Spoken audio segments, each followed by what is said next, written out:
So in today's video we're going to be looking at spraying. I bought myself a Wagner W100 spray gun about 8 months ago. It's featured in 2 previous videos and there was a lot of interest in that. So I thought today I have a new door to spray for my living room. This would be the ideal opportunity to put this to the test.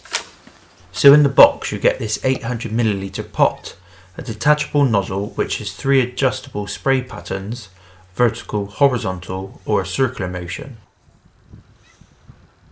There is a dial on the back of the trigger which you can turn to adjust the power of the paint flow. You obviously also get the motor. The nozzle slots into the motor assembly and with a quarter of a turn locks into position and the pot can then be screwed back on.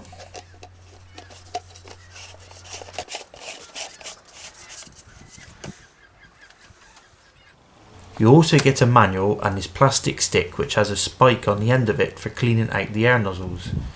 And it also has this bit on the end for opening the top of a paint tin. These cutouts are measurements for when you want to dilute the finish down a bit. One thing that I thought could have been better was the length of the power cable.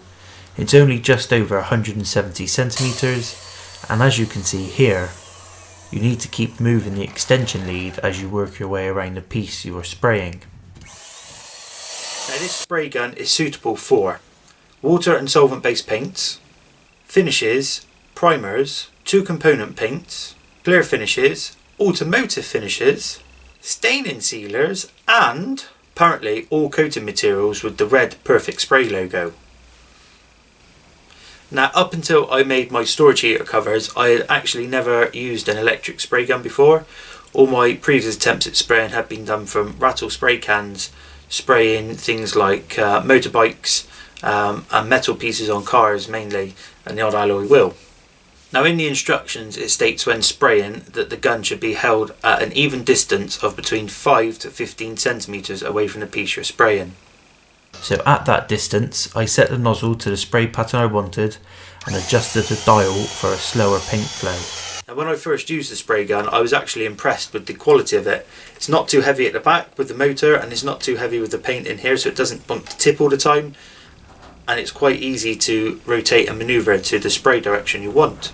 It actually really does feel a nice quality piece of kit. Now in the user manual there is thinning recommendations, and for using water soluble paints such as the ones I'm going to be using today, it recommends diluting them by 5 to 10%. What it doesn't say is if that's 5 to 10% by volume or weight. Not forgetting to fit a face mask, I watered down the undercoat a little, judging this by eye, and maintaining the distance previously mentioned, I worked my way around the door, keeping the gun square to it as I moved along.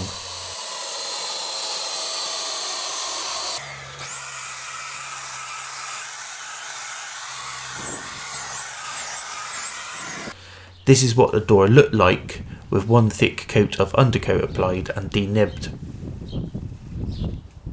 Now cleaning of the spray gun is really simple. You just unscrew the front container and after removing any leftover finish from the pot, add a few drops of washing up liquid into the pot, followed by some lukewarm water I got from the kettle.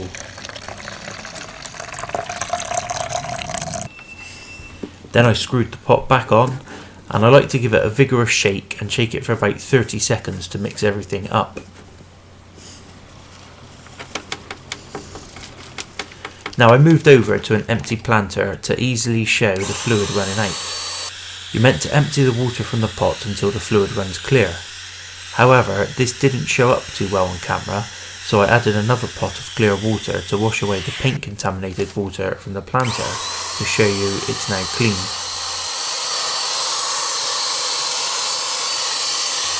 After a quick wipe out of the pot to remove any leftover water, it's now ready for me to add primer to it. I'm applying a white primer, so again it doesn't show up too well on the camera, but when spraying it you can see where you have been.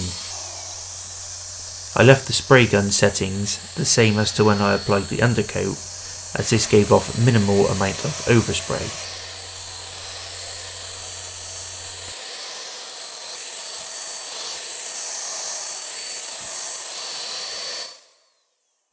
This is the finished door now rehung and in place. You can see it has left a smooth and even finish with no drips whatsoever. And in this shot you can see it's a bright and clean finish, just what I wanted.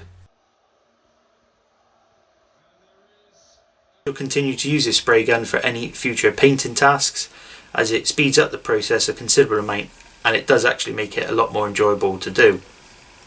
So I hope some of you found this video useful. If you did, give me the thumbs up. If you didn't, by all means give me the thumbs down.